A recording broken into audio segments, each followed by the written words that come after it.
ബയേണിന്റെ കളി ഉണ്ടായിരുന്നു ഗൈസ്, ബെർലിനായിട്ട്. വലിയ അത്രത്തിൽ സംഭവം ശരിയാണ്, പൊസിഷനൊക്കെ അപ്പാര പൊസിഷൻ ഉണ്ട്, അങ്ങനെയാണല്ലോ.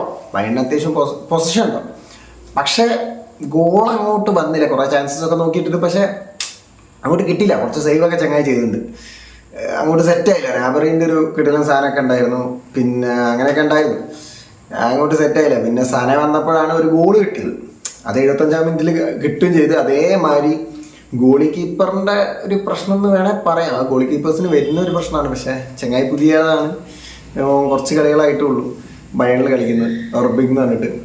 അപ്പോൾ ഓൻ്റെ സേവ് ചെയ്തപ്പോൾ സ്ട്രൈക്കറിൻ്റെ കൈമിലേക്ക് തന്നെ ആയിപ്പോയി. അതായത് ഓർക്ക് ഈസി ആയിട്ട് എടുക്കുന്ന വിധത്തിലായിപ്പോയി. ഓന് സുഖമായിട്ട് നല്ലൊരു ചാൻസിൽ അങ്ങോട്ട് ഗോൾ ഇട്ടായി, സങ്കടമായിപ്പോയി. അങ്ങനെ സന്തോഷിച്ച് വന്നേനും ഒന്ന്. പക്ഷെ വലിയ കുഴപ്പമില്ല, ടേബിളിൽ നല്ല അത്യാവശ്യം നല്ല മുകളിലാണ്. 62 പോയിന്റ്സ് ആണ്. മറ്റവർക്ക് ഡയവിഷൻ എത്ര 53 പോയിന്റ്സ്, അങ്ങനെ അത്ര അത്യാവശ്യം നല്ല മുന്നിലാണ്. പക്ഷെ എന്നാലും നമുക്ക് ജയിക്കുമ്പോൾ ഒരു സന്തോഷമാണ്. ആ ഒരു സങ്കടമുണ്ട്. നിങ്ങൾ ഏത് കളിയാണെന്ന് കണ്ട്? ഇന്നിപ്പോൾ റയലിൻ്റെ കളിയുണ്ട്, അതിനിപ്പോൾ പോയി കാണണം. പിന്നെ സിറ്റീൻ്റെ കളി ഞാൻ കുറച്ചേ കണ്ടിട്ടുള്ളൂ. സിറ്റിക്കാണെങ്കിൽ ടേബിളിൽ ശരിക്കും ഇന്ന് ജയിക്കേണ്ട ഒരു കളിയായിരുന്നു സിറ്റിക്ക്, പക്ഷെ ജയിച്ചില്ല. അതിനിപ്പോൾ ഹൈലൈറ്റ്സ് പോയി കാണണം, അല്ലെങ്കിൽ റിപ്പീറ്റിട്ടും പോയി കാണണം. നിങ്ങൾ ഏത് കളിയാണെന്ന് കണ്ട്?